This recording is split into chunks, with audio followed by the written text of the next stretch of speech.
Gila sih ini pertandingan plot twist banget dan banyak dramanya. Mau nggak mau, Mister mesti berkomentar nih terkait pertandingan antara Indonesia dan Bahrain semalam. Karena kayaknya lidah ini gatel banget pengen memberikan komentar terkait apa yang terjadi di pertandingan kemarin malam.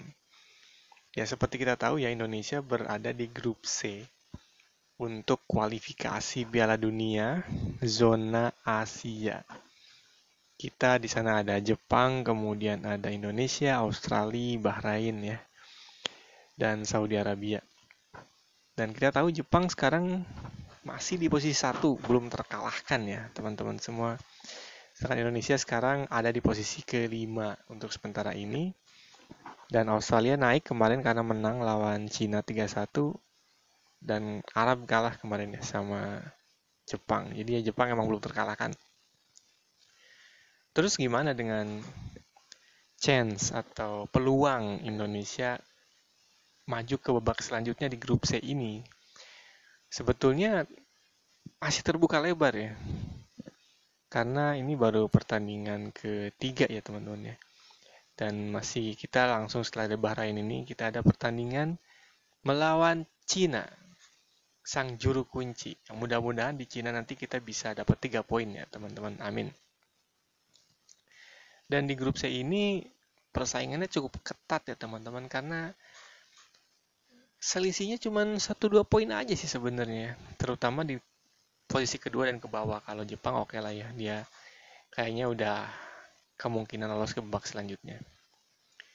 Next game kita akan ketemu Cina. Cina adalah juru kunci, poinnya masih 0 kalau nggak salah ya, belum ada poin sama sekali. Jadi ya wish Indonesia will do the best untuk dapat 3 poin ke depannya. Nah, kita balik ke pertandingan kemarin ya, lawan Bahrain. Kita ngomongin good news-nya dulu lah ya, sebelum kita ngomongin kontroversi yang terjadi. Good news-nya sih sebetulnya yang pertama kita udah bisa ngelihat ya pemain baru kita yaitu Max Hilger sama Eliano Reijners. Kalau Max itu kemarin jadi starting line up kalau nggak salah ya main. Kalau Eliano kemarin masih cadangan, tapi oke lah sudah dapat kita lihat. Kemudian ada Malik Rizaldi yang mungkin diambil STY di akhir-akhir sebelum pertandingan lawan Bahrain ini ya, tapi oke juga sih sebetulnya. Sampai berdarah-darah dia kena benturan, oke lah. Daya juangnya tinggi. Kemudian yang agak mengejutkan sebetulnya kemarin tuh sebelum pertandingan Mister mendapatkan berita ya di timeline itu bahwa Kevin Dix pun sudah ada di Jakarta untuk mungkin finalisasi untuk naturalisasi ya persyaratannya. Kalau nambah lagi pemain grade A ya oke banget sih. So far bagus ya progresnya. Oke, itu good newsnya. Kita bisa lihat pemain-pemain baru, kemudian ya kita lihat permainan juga dari pemain tersebut oke ya. Kemarin ngasih assist kalau nggak salah. Oke, sekarang kita masuk ke jalannya pertandingan babak pertama. Di babak pertama ini sebetulnya permainan kita nggak bagus-bagus banget, nggak jelek-jelek banget ya. Cuman strategi long ball-nya itu loh seperti mengingatkan ke zaman-zaman timnas yang lama ya. Dari belakang ke depan long ball. Apakah itu taktik STY kita nggak tahu, cuman kayaknya kurang efektif. Dan buktinya kita kebobolan di menit ke-15 ya. Dari tendangan bebas sih sebenarnya, memang tendangan bebas yang ngeri banget itu. Roket banget dan ya kita nggak bisa berharap lah dari tendangan seperti itu bisa ditangkap karena agak jauh dari jangkauan kiper kita ya. Ya alhamdulillahnya di menit ke-47 kan akhirnya kita bisa mencetak gol lewat Ragnar ya. One shot, one goal. Jadi shot on target satu langsung masuk gitu kan luar biasa ya. Meskipun lama dicek VAR ya alhamdulillah masih gol terjadi juga. Nah, yang paling lucu sih sebetulnya ya seperti yang netizen bilang ya Bahrain Bahrain itu menggunakan taktik guling-guling ya. Entah kenapa ya. di setiap pertandingannya seperti itu ya. Emang udah dipersiapkan untuk guling-guling FC kali ya. Bahrain ini. Banyak banget guling-gulingnya, kena sedikit sentuhan jatuh, kena sedikit sentuhan jatuh ya. Oke lah ya, biarin aja. Oke, sekarang kita masuk ke babak kedua. Oke, babak kedua sepertinya agak sedikit perubahan di pertandingan strateginya. Mulai kelihatan passing dari kaki ke kaki, passing pendek, kerjasama udah mulai kelihatan. Dan sebetulnya puncaknya di menit ke-73 ketika Strick mencetak gol dengan flashing shot yang sangat cantik, ya keren banget. Nggak bisa diatasi oleh kiper Bahrain. Ya semenjak itu sebetulnya ya kita agak sedikit defense, tapi ada banyak kesempatan untuk bisa memperbesar keunggulan. Setidaknya 2-3 kesempatan sebetulnya untuk killing the game, menuntaskan permainan tanpa harus ada kontroversi. Sebetulnya cuman ya kadang ya itulah, kadang ada pemain yang nggak tenang ya. Banyak juga pemain kita yang belum tenang mengambil decision apakah harus passing, apakah harus lari, apakah harus shoot. Ya pada akhirnya gagal menciptakan gol tambahan.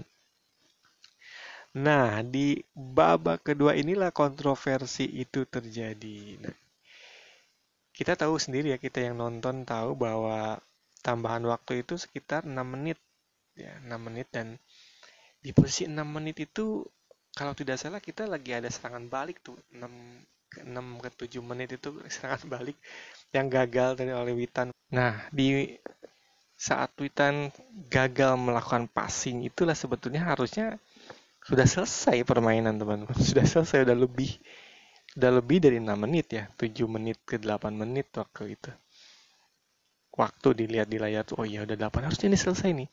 Penonton udah banyak bersiul, kayaknya di pinggir lapangan pun bench sudah mulai rame, tapi ya wasit tetap baik melanjutkan permainan.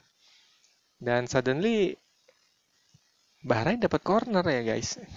Dapat corner yang akhirnya berbuah gol di menit ke 98-99. Dan anehnya tuh ada kemungkinan offside tapi nggak dicek juga VAR-nya sama si wasit itu. Yang kepalanya pelontos ya dari Bahrain. Nggak dicek VAR. Disahkan golnya. Dan ketika kita mulai kick off lagi, baru 1-2 kali tendangan langsung peluit tanda berakhirnya pertandingan ditiup. Prit, prit, prit. Selesai. Kedudukan 2-2. Gimana ya ngelihatnya? Saya rasa setiap orang yang nonton pun kesel ya. Dan pasca pertandingan rame guys. Pagi-paginya ketika baca berita tuh rame banget mengenai hal ini. Dari berbagai negara yang memberikan komentar ya. Dari mulai Irak, Thailand, bahkan Malaysia memberikan opini bahwa ini Indonesia dirampok nih, hasilnya dicurangi, bla bla bla, banyak sekali. Mengkritisi di mana wasit. Kemudian yang seru adalah IG wasitnya tiba-tiba menghilang, IG-nya hilang, tidak bisa ditemukan, dinonaktifkan mungkin ya. Kemudian itulah the power of netizen Indonesia yang mulai beraksi.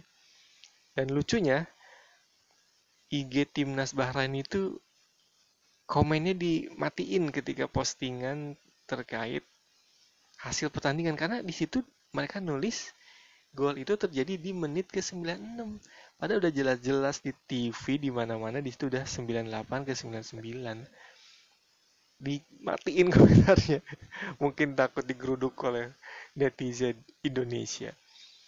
FYI ya guys bahwa wasitnya namanya Ahmed Alkaf itu dari Oman, asal dari Oman dan dari data yang saya dapat dari berita-berita yang seliweran ternyata dia itu punya rekam jejak yang memang sering berat sebelah memihak kepada negara-negara Arab. Nggak tahu kenapa. Jadi Ya itulah beberapa kejadian, kalau teman-teman bisa browsing lah tentang kontroversi yang terjadi yang dibuat oleh Ahmed Al-Kaf ini. Sampai Irak pernah dirugikan, kemudian Thailand pernah. Banyak negara yang terutama Asia Tenggara ini yang sering kena gitu. Terutama ya, I don't know, tapi it's a fact gitu kan. Kemudian STY, tapi STY sih dia lebih fokus katanya untuk persiapan tim ke Cina, karena beberapa jam setelah beristirahat tuh mereka langsung terbang ya untuk pertandingan selanjutnya ke Cina. Dan pada akhirnya PSSI, saya baca tadi itu akan menyurati kayak komplain lah ya, keberatan dengan tindakan-tindakan wasit. Dia PSSI akan menyurati FIFA. Atau kalau AFC itu kalau nggak salah presiden AFC itu orang Bahrain tuh. Jadi kalau komplain ke AFC itu bakalan lucu juga ya. Nggak akan terlalu diperhatikan mungkin ya kalau ke AFC. I don't know, kita lihat aja nanti. Nah, karena kita harus mencari hikmah dari setiap apa yang terjadi, apa yang bisa kita ambil pelajaran motivasinya dari yang terjadi dengan kasus kemarin Bahrain sama Indonesia ini.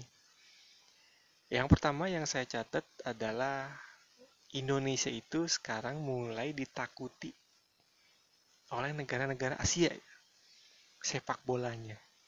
Jadi memang level kita tuh lagi naik, sebetulnya bukan level ASEAN lagi, tapi Asia. Kita pernah dibantai Bahrain 10-0 STI sampai kaget pas dengar itu ya, sebelum pertandingan, pas pertandingan.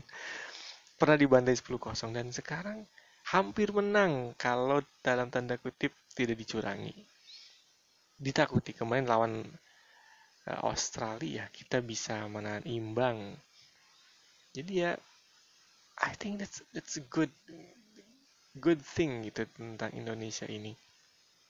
Kemudian saya merenungi bahwa dalam perjalanan menuju kesuksesan itu kita pasti akan menemui namanya obstacle atau halangan.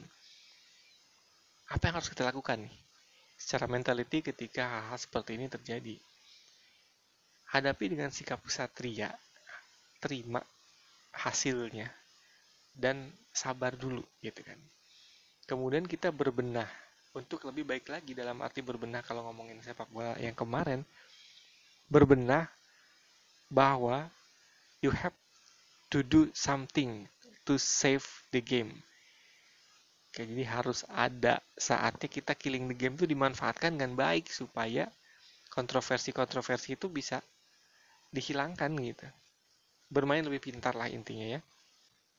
Kemudian pelajaran selanjutnya adalah kadang kita merasa tidak adil dengan takdir yang terjadi. Ya kebanyakan netizen Indonesia pasti merasa tidak adil dengan apa yang terjadi dengan timnas kita lawan Bahrain semalam kan gitu. Namun yakinlah pasti ada hikmah dari setiap kejadian yang dialami. Kemudian pasti ini pun mungkin akan jadi hal yang terbaik bagi kita ke depannya. Kita tidak pernah tahu, pasti ada hikmah di baliknya, dan pasti apa yang terjadi itu memang bisa jadi yang terbaik bagi kita. Mungkin bagi timnas kita juga, mungkin bisa jadi ini jadi bahan evaluasi yang akan membuat timnas kita mungkin akan jauh lebih kuat gitu. Siapa tahu, kita harus berpikir positif dengan hal-hal seperti ini ya teman-teman. Kemudian pelajaran yang penting lainnya adalah bahwa jangan menyia-nyiakan peluang di depan mata. Bisa jadi tindakan kita akan berpengaruh pada kesuksesan di masa depan. Kalau kita implementasikan ke pertandingan kemarin, ketika pemain kita menyia-nyiakan peluang di akhir, berakibat fatal kan, berakibat terjadinya takdir yang membuat kita menjadi nggak bisa tidur semalaman. Kalau pemain kita kemarin mungkin bisa tidak menyia-nyiakan ya, bisa memanfaatkan peluang yang didapat, ya kemungkinan Indonesia akan bersorak karena defisit 2 gol dalam jangka waktu yang sudah menipis itu akan sulit ya. Mungkin kejar 1 gol oke lah, tapi masih lead 1 gol itu. Namun itulah pelajaran yang bisa kita ambil dari pertandingan kemarin. Oke, itu dia teman-teman opini dari coach online untuk menuntaskan rasa penasaran, untuk menuntaskan rasa ingin meluapkan opini atas apa yang terjadi kepada timnas kita. Jangan lupa untuk subscribe, like, dan komen untuk mendukung channel ini tetap produktif. Terima kasih. Wassalamualaikum warahmatullahi wabarakatuh.